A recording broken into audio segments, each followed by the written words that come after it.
శివుడు మొదటిసారిగా మూడవ కన్ను ఎప్పుడు తెరిచాడో మీకు తెలుసా? కొన్ని వేల సంవత్సరాల నుండి శివుడు కైలాసంలో తపస్సు చేస్తూ ఉంటాడు. అదే సమయంలో దేవతలను సైతం వణికించే ఒక రాక్షసుడు జన్మిస్తాడు. అతడే బాణాసురుడు.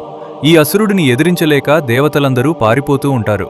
అప్పుడు శ్రీ మహావిష్ణువు బాణాసురుడి దగ్గరకు వెళ్ళి, ఈ ప్రపంచంలో ఉన్న వారందరికీ నువ్వంటే భయముండొచ్చు కానీ ఒక్క శివుడికి తప్ప నీకు ధైర్యముంటే అతని కళ్లల్లోకి నేరుగా చూడు అని రెచ్చగొడతాడు.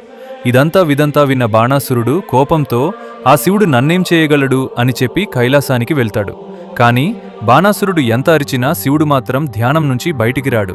దాంతో బాణాసురుడికి చాలా కోపం వచ్చి ఆవేశంతో తన కాళ్లతో శివుడి ముఖం మీద తన్ని గట్టిగా నవ్వుతూ కళ్ళు తెరువు అని అంటాడు.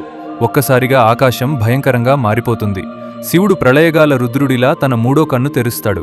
ఆ మూడో కన్ను నుండి వచ్చిన శక్తివంతమైన అగ్నిజ్వాలలు ఎదురుగా ఉన్న బాణాసురుడి మీద పడి మంటల్లో బూడిదే అయిపోతాడు.